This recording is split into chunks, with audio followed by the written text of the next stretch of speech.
নমস্কার বন্ধুরা, চন্দনার পাকশালায় সবাইকে স্বাগত। আজকের রেসিপি পাকা আমের নরম তুলতুলে স্পঞ্জি কেক। এই ভিডিওটি একবার ফলো করলে যে কেউ অনায়াসে বানিয়ে ফেলতে পারবে নরম স্পঞ্জি কেক। এই আমের সিজনে এই কেকটা একবার হলেও বানিয়ে খাবেন, আমি কথা দিচ্ছি এর স্বাদ ভুলতে পারবেন না। তাহলে চলুন কেকটা বানানো শুরু করি। আর হ্যাঁ, আমার এই ভিডিওটি যদি আপনাদের একটুও ভালো লেগে থাকে তাহলে একটা লাইক দিয়ে কমেন্ট করে জানাতে ভুলবেন না। আর আপনি যদি আমার চ্যানেলের নতুন বন্ধু হন তাহলে চ্যানেলটা সাবস্ক্রাইব করে পাশে থাকার অনুরোধ রইল। ম্যাঙ্গো কেক বা আম কেক বানানোর জন্য আমি এখানে একটা মিক্সিং জার নিয়ে নিয়েছি, আর এখানে নিয়ে নিয়েছি সুজি। আমি এটা মিক্সির মধ্যে দিয়ে দিচ্ছি। আমি এখানে 1.5 কাপ সুজি ব্যবহার করছি। এটা আমি এখন মিহি গুঁড়ো করে নেব।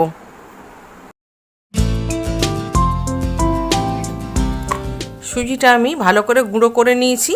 এখন আমি এটা একটা বাটির মধ্যে সুজিটাকে ঢেলে নিচ্ছি। ম্যাঙ্গো কেক বানানোর জন্য আমি এখানে নিয়ে নিয়েছি একটা এরকম বড় সাইজের পাকা আম। আমটা বেশ খুব ভালো মিষ্টি আছে। কেকের আম সবসময় একটু মিষ্টি হলে খুব ভালো হয়। যত আমটা মিষ্টি হবে তত কেকটা সুন্দর হবে। আমটা এখন আমি কেটে নিচ্ছি।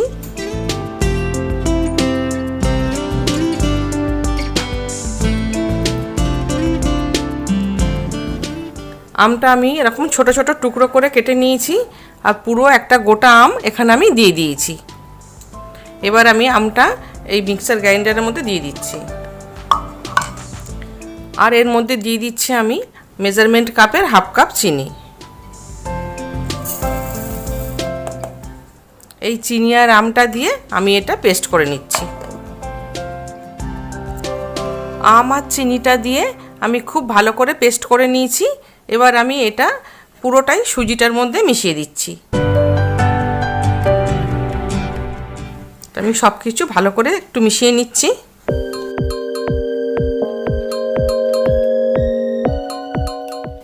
এখন আমি এর মধ্যে দিয়ে দিচ্ছি 1/3 কাপ রিফাইন্ড অয়েল বা সাদা তেল।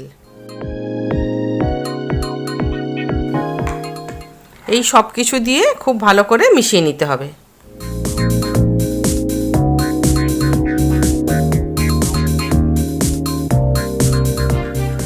খুব ঘন একটা ব্যাটার হয়ে গেছে এরকম। খুব ভালো করে মিশিয়ে নিয়েছি।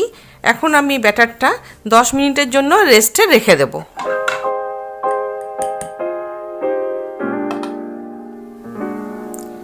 কেকের ব্যাটারটা রেস্টে রেখে দিয়েছি।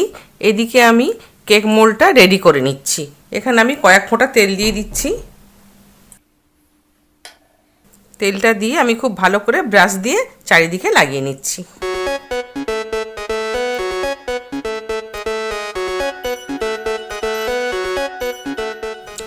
এখন আমি এর মধ্যে দিয়ে দিচ্ছি একটুখানি আটা। এবার আটাটা দিয়ে আমি চারিদিকে ভালো করে লাগিয়ে নেব।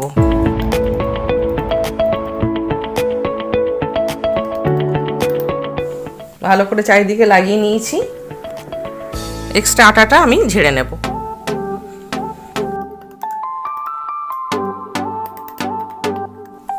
রেডি হয়ে গেছে, এটা সাইড করে রেখে দিলাম। এখন আমি ব্যাটারটা দেখে নিচ্ছি। এটা 10 থেকে 15 মিনিট রেস্টে ছিল। সুজিটা খুব ভালো মতো ফুলে উঠেছে। দেখেই বুঝতে পারছেন কিরকম হয়েছে, আর বেশ ঘন হয়ে গেছে। সুজিটা ফুলে একদম টাইট হয়ে গেছে। আমি এখন এর মধ্যে দিয়ে দেবো এরকম একটা ইনোর প্যাকেট নিয়ে নিয়েছি। আমি 1 প্যাকেট ইনো আমি এর মধ্যে এখন দিয়ে দিচ্ছি। আমি এখানে 4 টেবিল চামচ দুধ দিলাম। দিয়ে আমি খুব ভালো করে এটা মিশিয়ে নেব। ইনোটা দেবার সাথে সাথেই দেখতে পাচ্ছেন কতটা ফুলে উঠেছে। ইনোটা দিয়ে জাস্ট একটু ভালো করে মিশিয়ে নেব, বেশি ফেটানোর দরকার নেই। মেশানো হয়ে গেছে। এখন আমি এটা এই কেকের বাটিটার মধ্যে ঢেলে নিচ্ছি।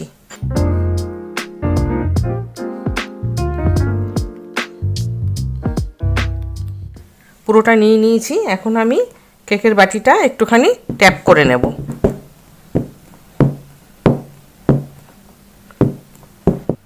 রেডি হয়ে গেছে। আমি গ্যাসে একটা কড়াই বসিয়ে দিয়েছি আর মাঝখানে একটা এরকম স্ট্যান্ড দিয়ে দিয়েছি। এবার আমি কেকের বাটিটা ধরে আমি স্ট্যান্ডের ওপর বসিয়ে দিচ্ছি। এখন আমি গ্যাসটা পুরো হাই করে দিচ্ছি আর ওপরে আমি ঢাকা দিয়ে দিচ্ছি। পুরো হাই ফ্লেমেতে আমি 10 মিনিট রেখে দেবো। 10 মিনিট পরে আমি গ্যাসের ফ্লেমটা একদম লো করে দেব। এই লো করে দেওয়ার পরে 40 থেকে 45 মিনিট ওই রকম লো করা অবস্থায় রাখতে হবে। কেকটা সম্পূর্ণ হতে এই টাইমটা লাগবে। 5 মিনিট হয়েছে। আমি এখন একটু ঢাকাটা খুলে নিচ্ছি। ঢাকাটা খুলে আমি একটু ওপর থেকে ড্রাই ফ্রুটস একটু ছড়িয়ে দিচ্ছি। আমি এখানে কাজু, কিশমিশ আর একটু আমন্ড বাদাম কুচি করে আমি ওপরে দিয়ে দিচ্ছি। আপনাদের যা ভালো লাগে, যেরকম ইচ্ছা মতো ড্রাই ফ্রুটস আপনারা ছড়িয়ে এরকম দিতে পারেন।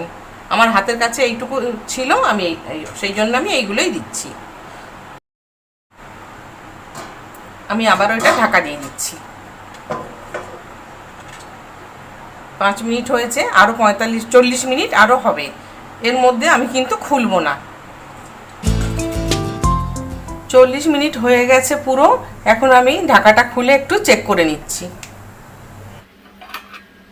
আমি এখানে একটা কাঠি নিয়ে নিয়েছি। এই কাঠির সাহায্যে আমি দেখে নিচ্ছি কেকটা হয়ে গেছে কিনা। পুরো কাঠিটা আমি একদম লাস্ট পর্যন্ত দিয়ে দিয়েছি। এবার আমি দেখে নিচ্ছি পুরো পরিষ্কার কাঠিটা উঠেছে,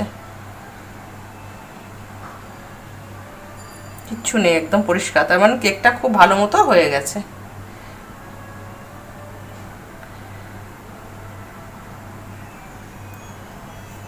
এখন আমি ঢাকাটা দিয়ে দিলাম,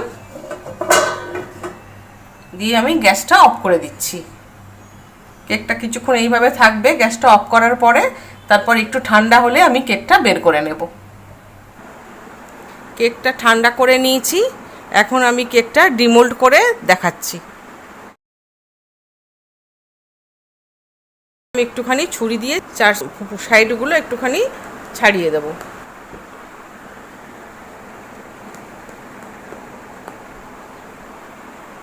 এবার প্লেটটা কেকের ওপরে এরকম করে দিয়ে আমি এটা উল্টে দিচ্ছি।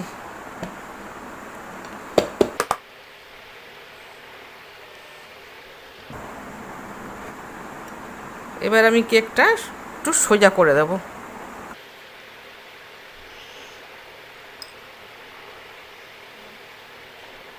খুবই নরম তুলতুলে হয়েছে কেকটা।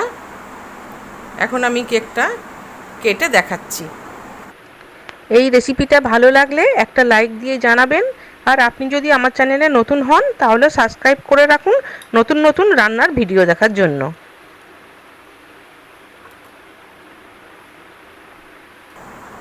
দেখতেই পাচ্ছেন কেকটা কত সুন্দর হয়েছে, একদম নরম আর স্পঞ্জি।